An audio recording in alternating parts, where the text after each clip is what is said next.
Hello.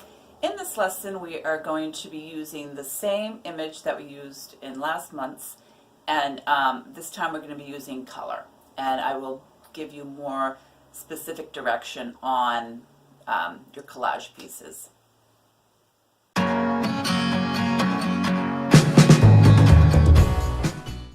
Okay, so here we go. I have attached some files, one being the transferable of the image. And here she is here, and I've just used my homemade carbon paper that I've scribbled pencil on, and then I use that as my carbon paper, and then I just line her up. I would cut it out so that you can line it up with the edge of your 5x7 canvas, 5x7, and then trace it, and that's what I have there. I have also attached the diagram of the cutout pieces of collage, and I've attached those pieces to cut out. And when you cut them out, cut them out inside the line.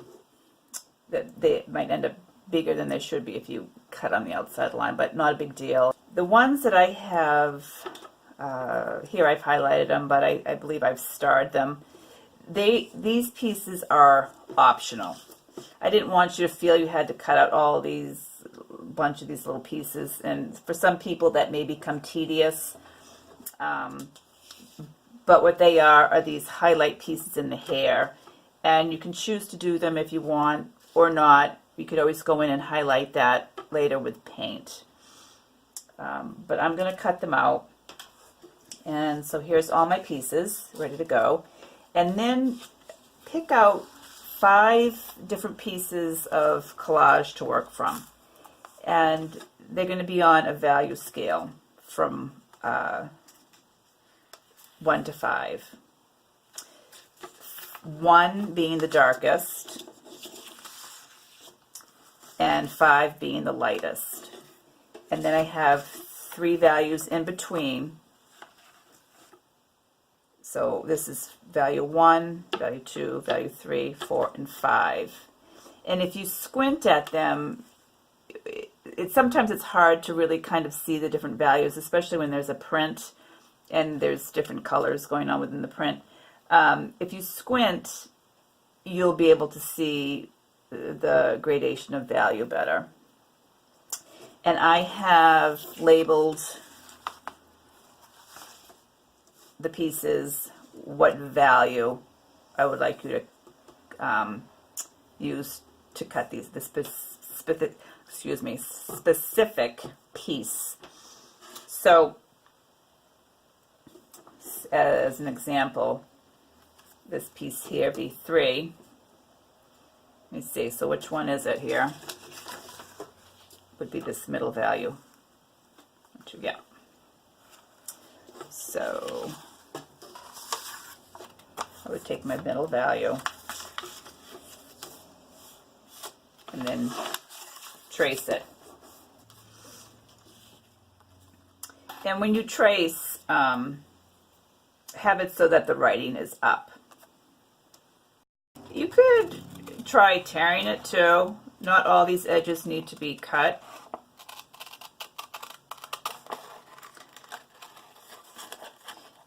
And I don't think it's a big deal if some of the pencil shows on your piece.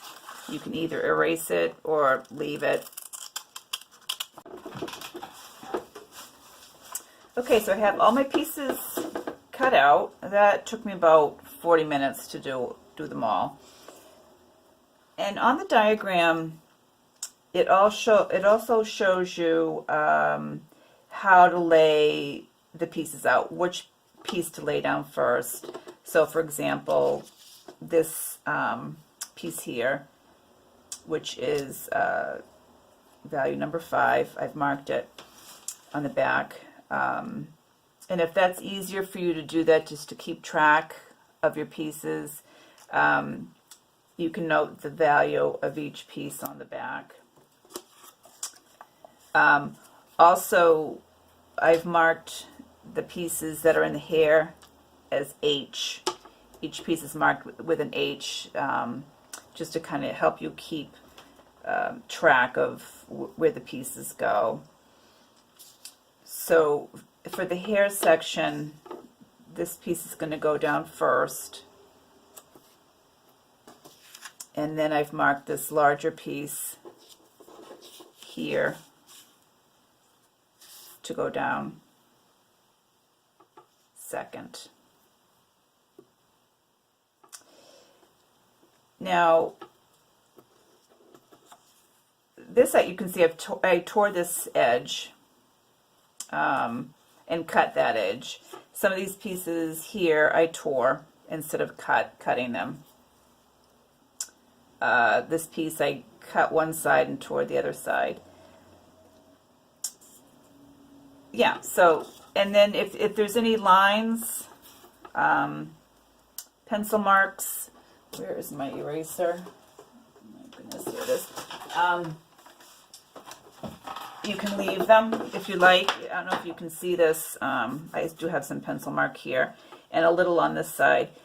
Not very noticeable, but I want to get rid of it in a couple spots. That side doesn't bother me. I can leave that. And also on the dress, I have also labeled which pieces are going to go down first. The neck edges here will be the first one, and so on. Now I also wanted to mention, as I do this, I kind of have to, I can get so messy. Rag on hand.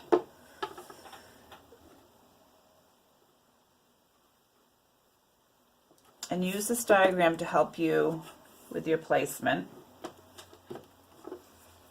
Otherwise, you may be kind of clueless.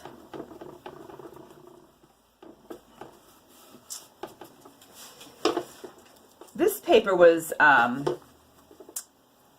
hard for me to see the pencil, so I actually traced it on the back, which was so much easier to see. And when you do that, just remember to put the writing face down.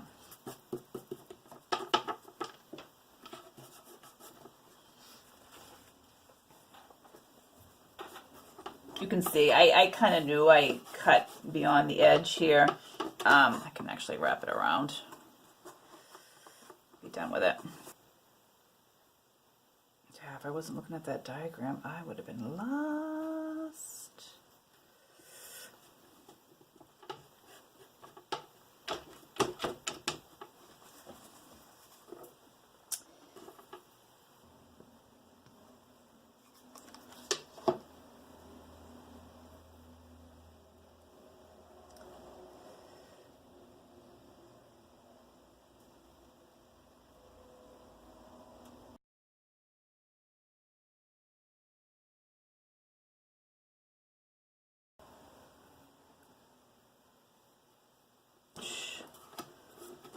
And I think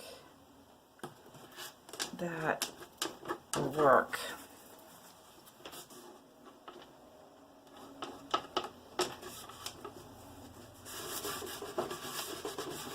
Put this down here, oops, here. Yeah, it lines up with this line, the crook of her elbow. Top of her shoulder. Let's see.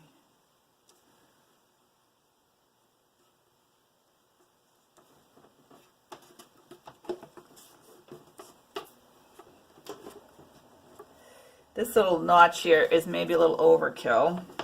I'm seeing that now. I kind of wanted it to be a fold that kind of creased up over the collar. You might be able to see that on the image that I sent you. But it's fine. A little notch is good. And then I guess we can do this shoulder one. The shoulder piece here, which I think is supposed to line up something like this. Sure, looks great. Let's stick that on.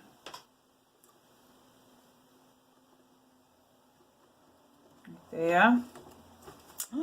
Looking beautiful. And then, what are we missing? These two pieces? Is that it? God, what a breeze. All right.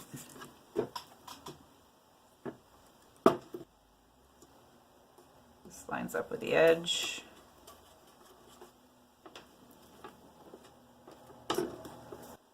I think, let's see, and then I kind of want it to,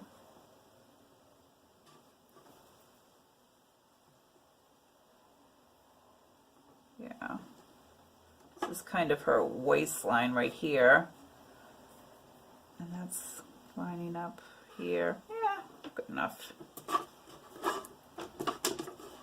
Okay, voila, I like it. So that's the collage part. Now, just going to add a little bit of gesso to the paper.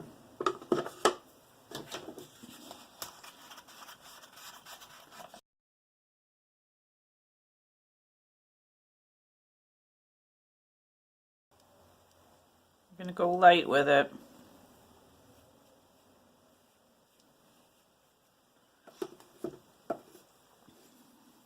This is in case you're using oil paint. It just protects the paper from the oil paint. So we're just going to let that dry. Okay, so now that the gesso's dry, I'm just going to lightly sand the grit down. Because the gesso I have is a clear gesso, but it also has, it dries with like a sandpaper finish. And it's great if you're using like pastel over it. It gives the pastel a tooth to hang on to. But, and some people might not mind that grit. I prefer to lightly sand it and just smooth it out a little bit. So I do that with a very fine sandpaper. So, and then what I do is I'll take just some paint thinner and brush over it. It kind of knocks that film down a little bit. Okay, so we are ready to paint. Here are my assortment of brushes. I probably won't use them all, but just ones I like to have on hand. And I have Permelba White, which is a mixture of titanium and zinc white, burnt sienna, and burnt umber. And I'm going to take, let's see, I guess this one to start with.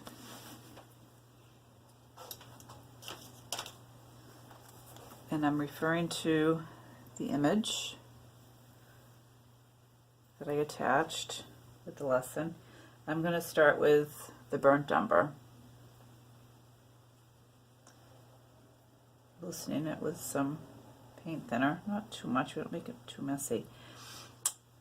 This might pose a problem since I am left-handed. I might have to swap the palette over here. I think I'm going to do that. So, okay, so what I've done here is I've went in with the burnt umber with the smaller brush and just traced over the lines of her features. Then I went in with this size brush and I mixed a little bit of burnt sienna with the white and came up with this light, this warmer white here that goes on the brightest, lightest side of her face. And if you look at the image that I've attached, it's easy to see. And then I wanted to, before I went in and did any further with her face, I wanted to get a background color established, so I just went in with a mixture of the burnt umber and burnt sienna. here for the background, and I'm just going to wipe a little of that out.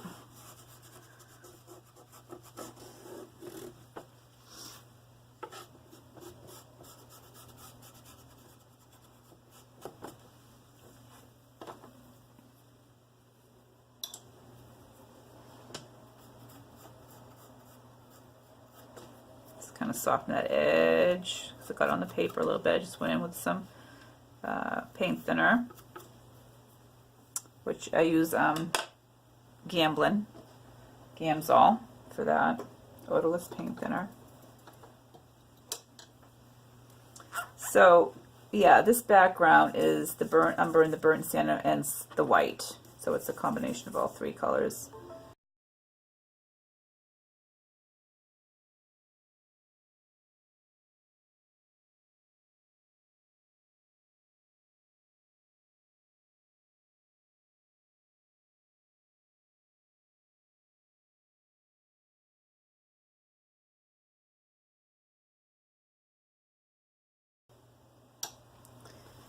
Then I'm going to take this loose wash of, it's mostly burnt sienna and the white mixed with a lot of paint thinner. And I'm just going to go into this a little bit up here.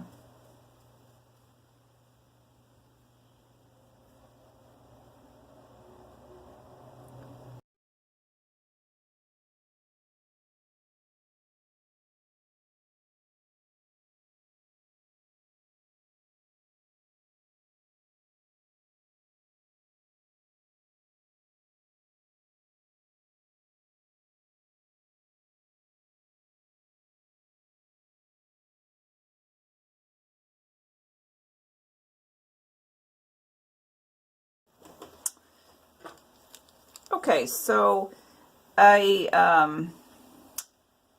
went around the hairline a little bit here to define the hairline because these values were very close. I got her ear in here and then a little bit more shadow underneath her chin. And then I want to go in and with some loose paint mixed with paint thinner and put washes in to define the shape of her dress. Alright, so what I'm looking at is just some of these darker values that's happening in through underneath her breast line and underneath her armpits, a little darker, that the paper really isn't defining. So I want to go back in and define a little bit more. I'm using burnt sienna here with, again, loosening it with some paint thinner. And